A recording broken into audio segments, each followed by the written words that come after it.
So this video has been a long time in the making just because a lot of you guys have been asking me in the community post to do a Kiriko guide because Kiriko is extremely powerful in the current meta, and even with the recent nerfs that have hit pretty much yesterday, by the time you guys seen this video, she is still very powerful and one of, if not the best hero there is, especially at the top ranks. So in today's video, we're going to be talking about pretty much everything to her kit, and we're going to be doing this as we're spectating some of the best supports in the game, ML7. So it's going to provide you guys with a lot of input in terms of positioning, how you want to use your cooldowns, and especially how you want to use that shift skill that allows you to teleport to your teammates in and out of fights. So as always, I am so happy to bring you guys these guides again. I know you guys have gotten pretty bored of the Twitch highlights, but I did want to put them on there just so you guys can reference a lot of gameplay for improving your game. So as always, if you guys are new to the channel and definitely want to see more of these guides, do consider subscribing because I have been pushing out daily Overwatch content ranging from all types of guides for all types of heroes and roles. And without further ado, let's continue on with the video.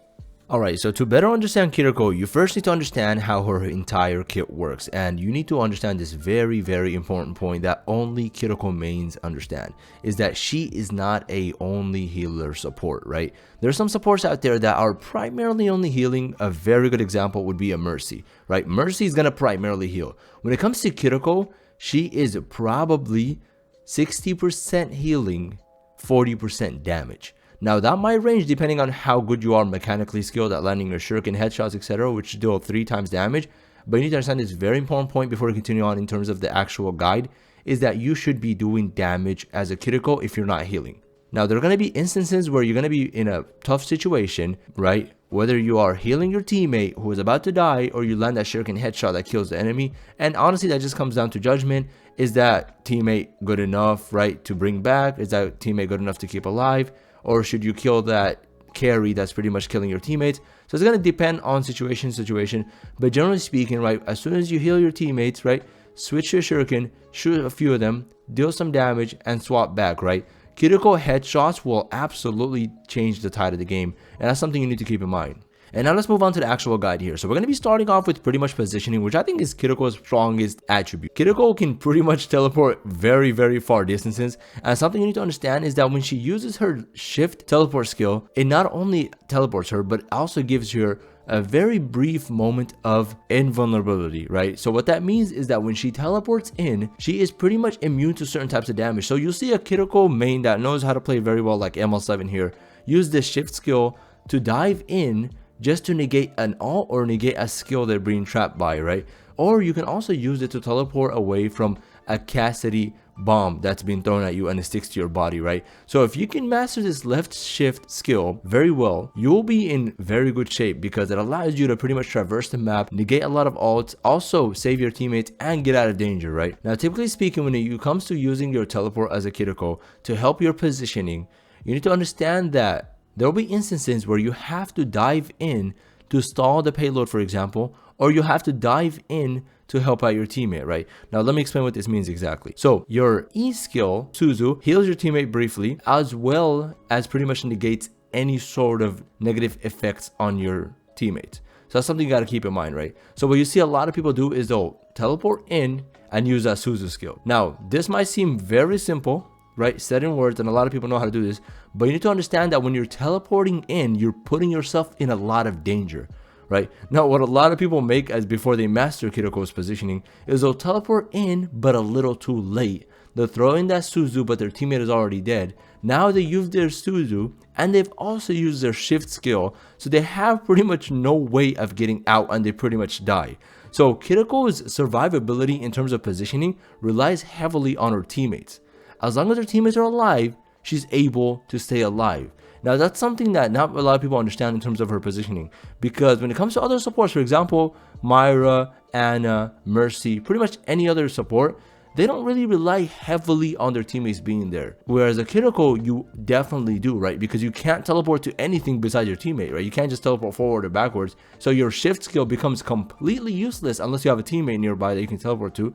And your Suzu will heal you, but it doesn't heal you that much. And other than that, you have no real way of getting out of there. Unless you land a few shuriken headshots, and that will probably save you. But you do want to focus on your skills in terms of your positioning, because if you don't have a teammate near you, that's a huge disadvantage, especially as a Kiriko. Alright, now if you thought Kiriko's positioning was insane, what I'm about to go over is probably what makes her one of the top tier supports in this current meta, and she's definitely going to be staying there for a while. It's her ult. Now Kiriko's ult is the most crazy ult for almost any combo, because not only does it give you move speed, it also gives you fire rate power and allows you to traverse the map a lot faster. Now what a lot of top tier players do here, and the way they use it, is they use it to dive the back line. And I did a lot of guides back previously where I talked about pretty much the current new dive meta, which even with these new nerfs is going to be pretty much more prominent, because that was basically backed up by a Winston tank. And now with the Zarya nerf, people are still going to use Winston, right? Winston hasn't really been touched, so we're definitely going to be seeing this dive meta go forward. Now going back to the ult here, right, you definitely want to use it in very narrow corridors. The reason I say this is because the enemy team doesn't have any way of getting out of it. Now when a Kiriko slaps down her ult, you'll see the enemy team try to run back or run forward, move away from the ult, because you don't want to be fighting an enemy team as they are in their Kiriko's ult, because pretty much you have a huge disadvantage. Now the perfect counter to this is as soon as you slap down your Kitsune ult as a Kiriko, the enemy team will also slap theirs down, pretty much negating it and basically making the playing field very equal. And you guys definitely probably saw this in the Overwatch League playoffs, or even in these games as we're spectating ML7 here, who is Grandmaster 1, so his lobbies are somewhat near that top tier level, obviously not on the same level. So before you use the Kitsune ult here in terms of this guide, is you make sure your teammates are aware, right? There's certain ults out there that even if you flop, it's not a big deal because they're not that crazy. A very good but sad example, unfortunately, here would be a Bastion ult. Right, you don't really need to tell your Zarya to use her graph, because that would be nice, but who cares? Like, it's not that great of an ult. When it comes to Kiriko's Kitsune, that can absolutely win you almost every single team fight if played properly, so you don't want to misplace that. So before you use it, make sure that you are in comp, telling your teammates that you're about to slap it down where, and make sure they are ready to go in. A very good combo for Kiriko's ult would be a Reaper, Death Blossom. If you guys haven't watched the Overwatch League playoffs or the finals, because it was definitely in the finals as well, in the grand finals, as soon as the Kitsune ult goes down, Reaper going in with his Death Blossom, having that protection from a Winston bubble is pretty much automatic death.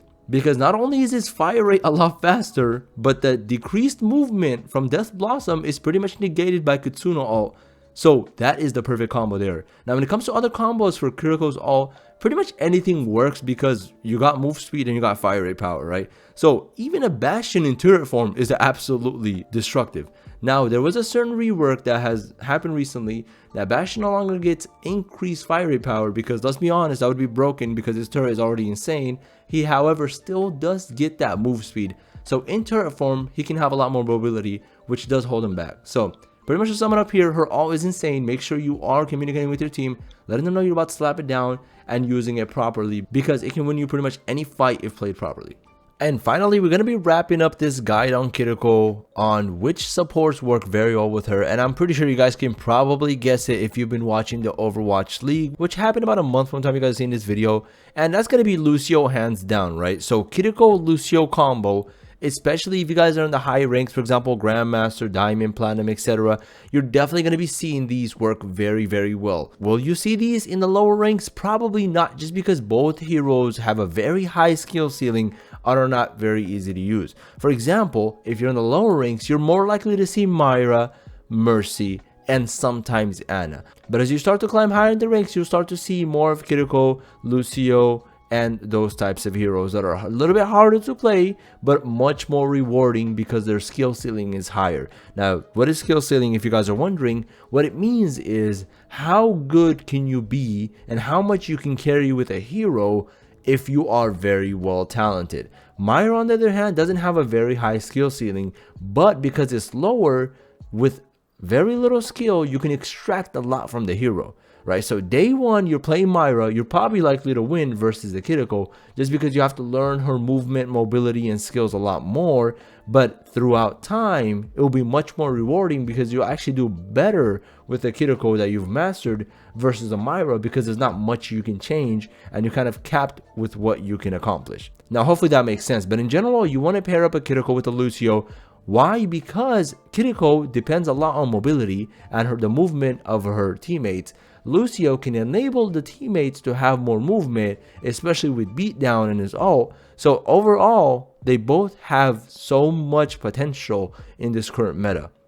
Now that's pretty much gonna wrap up today's guide, and I hope you guys enjoyed it. Once again, I'm super excited to bring you guys the guides again. Now I'll be honest, these do take a lot longer to edit, so it would mean the world to me if you guys subscribed and check out my previous guides as well. Also drop down some suggestions below, and I do want to say we are happily sponsored by W Energy Drinks now, so definitely do check them out. I'm gonna leave the links down below in the description, and honestly you guys will be supporting me, and they have a lot of Black Friday deals coming soon, so definitely do check them out, and it's gonna be 10% off code iTeHee.